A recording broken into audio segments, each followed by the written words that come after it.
कौन है माँ लक्ष्मी और भगवान विष्णु की बहू? हिंदू धर्म ग्रंथों में भगवान विष्णु के पुत्र और उनकी बहू के बारे में कई रोचक बातें वर्णित हैं।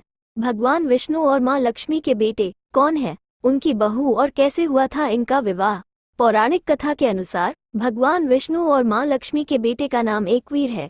हालांकि जब हरिवर्मा नामक राजा ने भगवान विष्णु के जैसे पुत्र की प्राप्ति के लिए घोर तपस्या की, तब तपस्या से प्रसन्न होकर भगवान विष्णु और माँ लक्ष्मी ने राजा को अपने पुत्र एकवीर को सौंप दिया था। राजा हरिवर्मा ने एकवीर को पालन पोषण बहुर प्यार और संस्कारों से किया और बाद में अपना सारा राजपाट एकवीर को सौंप दिया। राजा ने एकवीर को उनके सत्य से भी अवगत कराया और उनके विष्णु पुत्र होने की बात बताई।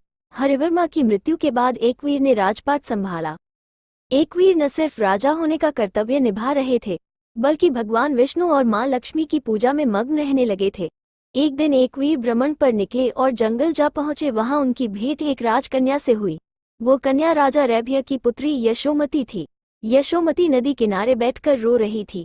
तब एकवीर ने उनसे उनके रोने का कारण पूछा।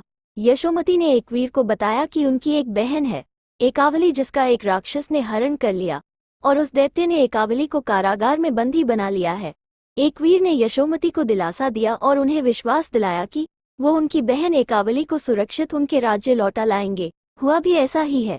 विष्णुपुत्र का तेज और साहस भी भगवान विष्णु के समान ही था, तो उन्होंने क्षण भर में ही दैत्य को पराजित कर दिया।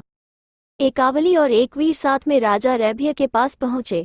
राजा रैभ्य को जैसे ही पता चला कि एकवीर एकावली को साथ लेकर राज्य में लौट आए हैं, उन्होंने उनका जोरों शोरों से स्वागत किया। राजा रैभ्य विष्णु भक्त थे, लिहाजा एकवीर को देखते ही उनके भीतर छिपी भगवान विष्णु की छवि को पहचान गए। राजा रैभ्य समझ गए कि एकवीर भगवान विष्णु और माँ लक्ष्मी के पुत्र हैं।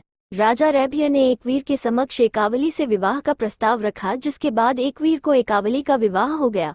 एकावली न सिर्फ एकवीर की पत्नी बल्कि भगवान विष्णु और माँ लक्ष्मी की पुत्रवधू यानी कि बहू कहलाईं।